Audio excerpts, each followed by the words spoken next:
इस गणतंत्र दिवस के बारे में मैं कुछ विचार प्रस्तुत करना चाहती हूँ। सबसे पहले तो आप सभी को गणतंत्र दिवस की हार्दिक शुभकामनाएं। 3 रंग का नहीं वस्त्र, ये ध्वज देश की शान है, हर भारतीय के दिलों का स्वाभिमान है।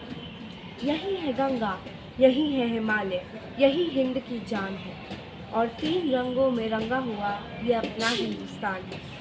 देशभक्तों के त्याग, तपस्या और बलिदान की अमर कहानी 26 जनवरी का यह पर्व समेटे हुए है। उत्सर्ग और शौर्य का इतिहास भारत की भूमि पर पग पग में अंकित है। सच ही कहा है, लहू वतन के शहीदों का रंग लाया है। उछल रहा है जमाने में नाम आज़ादी। 26 जनवरी हमारे देश के लिए बहुत ही खास दिन है। गणतंत्र का अर्थ है जनता के द्वारा जनता के लिए शासन, which is also called democracy। हमारे देश का संविधान 26 जनवरी 1950 को लागू हुआ था। 26 जनवरी को हमारे देश भारत एक गणतंत्र देश बन गया था। इस दिन की सबसे अच्छी बात यह है कि सभी जाति एवं के लोग इसको एक साथ मिलकर बनाते हैं। आप सभी को पता ही होगा कि गणतंत्र का मतलब क्या होता है। अपने राजनीतिक नेता को चुनने का अधिकार देश में लोगों के ऊपर होता है। भारत के महान स्वतंत्रता सेनानियों ने कड़ी मेहनत और संघर्ष करके ही भारत को पूर्ण स्वराज दिलाया है। उन्होंने हमारे लिए बहुत कुछ किया है। उसका ही नतीजा है कि आज हम अपने देश भारत में आराम से रह रहे हैं। भारत देश के कुछ महान भारतीय स्वतंत्रता सेनानी नेताओं में इन महान नेताओं का नाम आता है, जैसे महात्मा गांधी, भगत सिंह, चंद्रशेखर आज़ाद, लाला लाजपत राय, सरदार वल्लभ भाई पटेल, लाल बहादुर शास्त्री। और इन्हीं सब स्वतंत्रता सेनानियों ने हमारे भारत देश को आज़ाद कराने के लिए अपनी जान भी न्यौछावर कर दी थी, और उनके इन महान कामों के लिए ही आज भी इनका नाम भारत के इतिहास में दर्ज है और हमेशा रहेगा।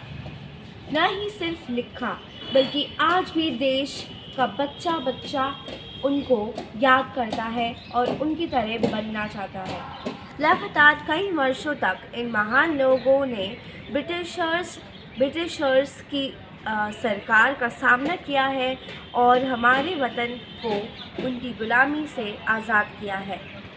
भारतवासी उनके इन बलिदान को कभी भी भुला नहीं सकते हैं।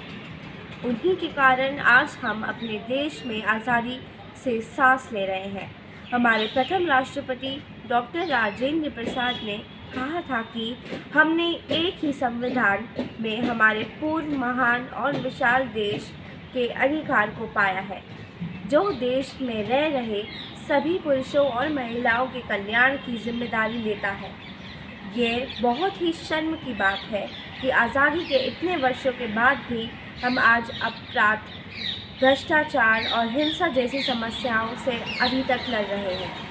अब समय आ गया है कि हमें दोबारा एक साथ मिलकर अपने देश से इन बुराइयों को बाहर निकाल फेंकना होगा। देश को एक सफल, विकसित और स्वदेश भारत बनाना ही होगा। हमें अपने देश की गरीबी, बेरोज़गारी, अशिक्षा, ग्लोबल वार्मिंग, असमानता आदि जैसी चीज़ों को अच्छी तरह समझना होगा और इनको बाहर निकाल कर फेंकना होगा। अंत में मैं दुष्यंत कुमार जी की इन पंक्तियों से अपनी बात समाप्त कर रही हूँ। हो गई है पीर पर्वत से पिघलनी चाहिए, इस हिमालय से कोई गंगा निकलनी चाहिए।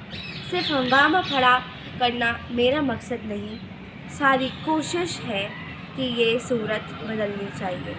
जय हिंद, जय भारत, और आपको एक बार फिर से गणतंत्र दिवस की हार्दिक शुभकामनाएं। Happy republic day to all of you.